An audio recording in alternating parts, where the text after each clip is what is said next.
Hello everyone, myself Dr. Kirti Mathur. I am Assistant Professor in Dolphin PG Institute of Biomedical and Natural Sciences, Dehradun. Today we are going to discuss the topic pain modulation. So, being a physiotherapist, we have to deal with pain each and every day, and most of the common problem with physiotherapists is painful patients. So, what is pain?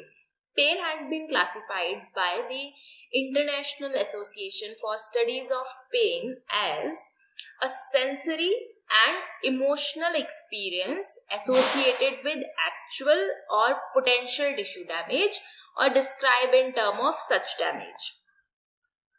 So you can see this is the site of the pain or the painful stimulus is created here.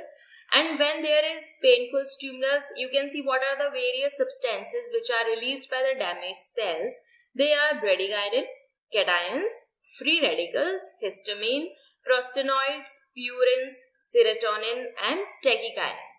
So this painful stimulus will be carried forward via dorsal root ganglion, reaches to the dorsal horn of the spinal cord, and then from dorsal horn of spinal cord it is moving anteriorly to the spinal cord.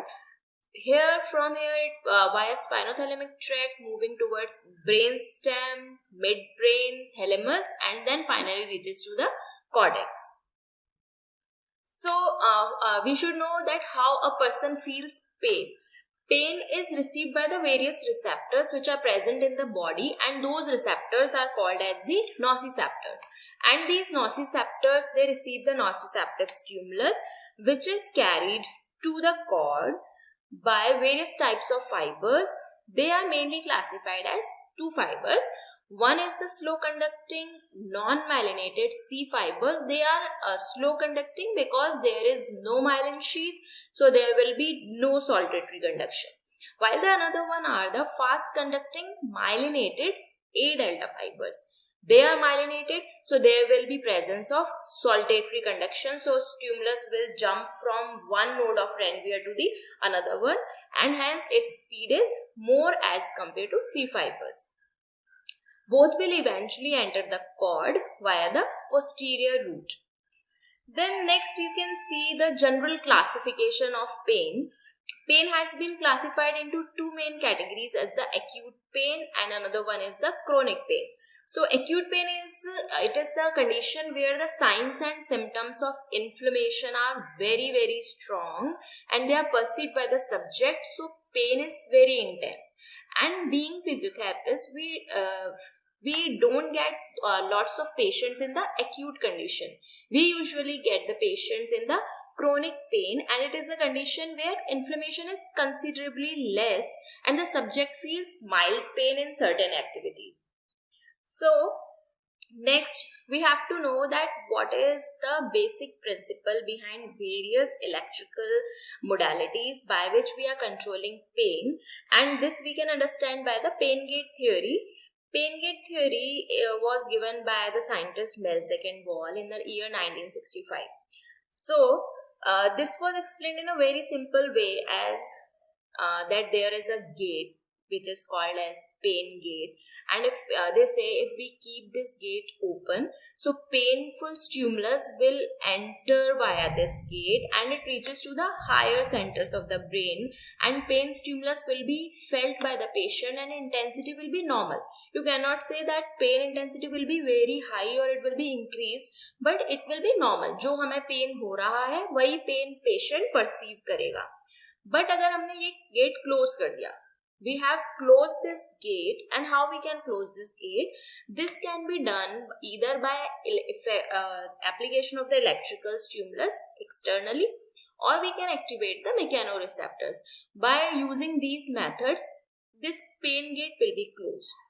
When this gate is closed, so the painful stimulus reaching to the higher centers will be less.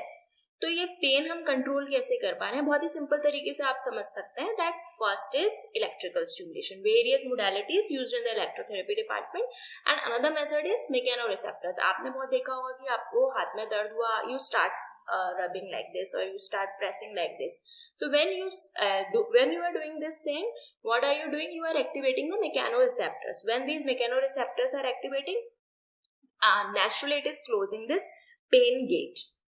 So this was given, I have already told you, this was given by Melzik and Wall, and this pain gate theory works at the level of the substantia gelatinosa and nucleus proprius of the posterior horn of the spinal cord. If nociceptive stimulus or the painful stimulus is allowed to pass from spinal cord, it will continue up to the lateral spinothalamic tract, brainstem, and forms the descending pain suppression system, thalamus, cerebral cortex. So, when we talk about the pain gate theory, we can understand it at 3 levels. Means we can control pain at 3 levels. So, according to that, pain gate theory has been classified as under 3 mechanisms. They are called peripheral mechanism, second is segmental mechanism, and third one is the extrasegmental mechanism. It is very clear from its name that peripheral mechanism means we are controlling the pain at the periphery. Periphery means outer parts. So we have seen in the diagram earlier that if we are controlling pain before spinal cord, then we call it as the peripheral mechanism. Means pain is controlled at the peripheral level. Another one is segmental mechanism. It may happen that some of the pain stimulus, they have crossed the peripheral level and they reaches to the segmental level. Segmental means they have reached to the spinal cord. If they have reached to the spinal cord, then we have to control the pain at the spinal cord level. Then we call it as the segmental mechanism. Then another chance is that some painful stimulus cross the spinal cord and they are reaching to the higher levels or the central nervous system. So we are controlling pain after the spinal cord and we call it as the extrasegmental mechanism.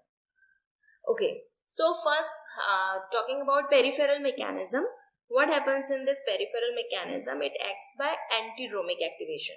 Now what is antidromic activation? This is experimentally induced by the electrical stimulation, and in this the conduction pathway of a nerve is totally reverse of the normal pathway. So, if we are applying TENS is the most commonly used modality in the physiotherapy department, and this is used for controlling pain and to induce analgesia.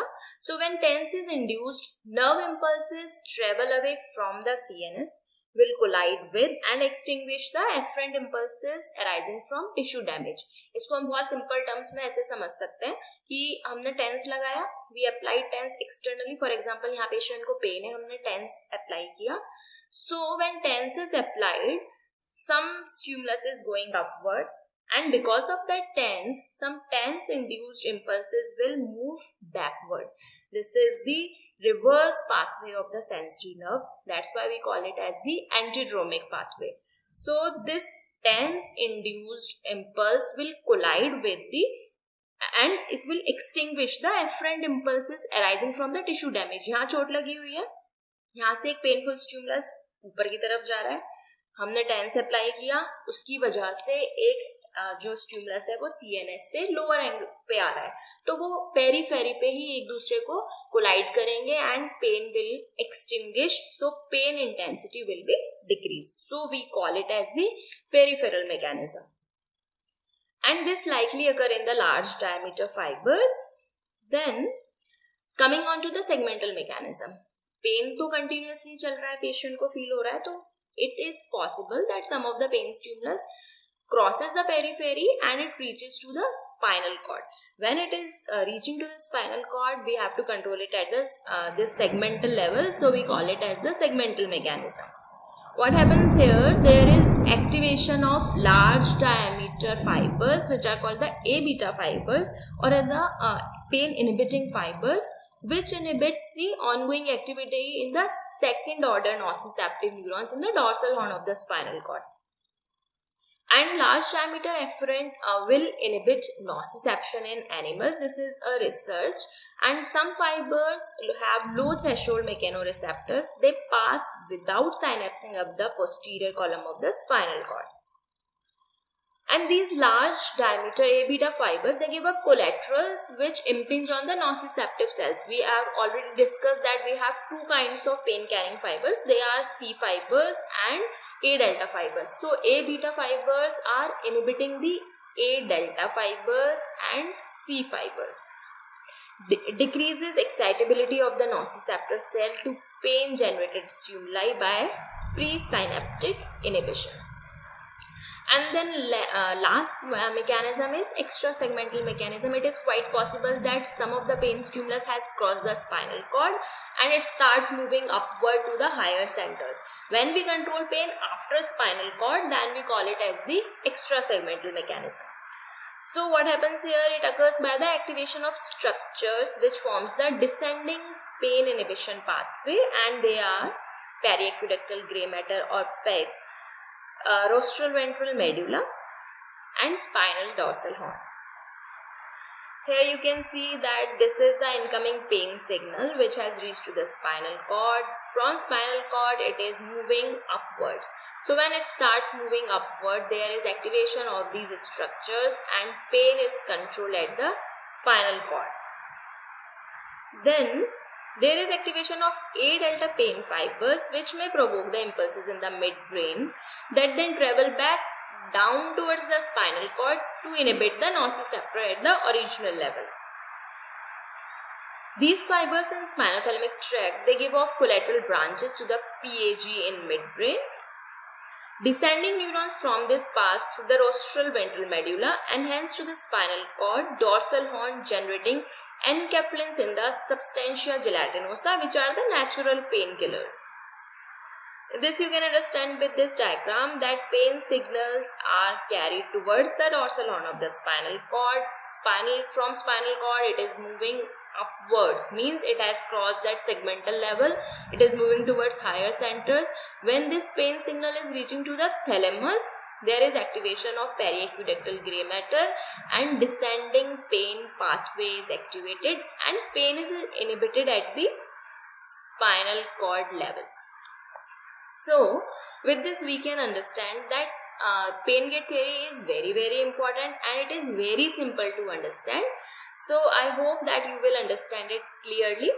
Thank you so much.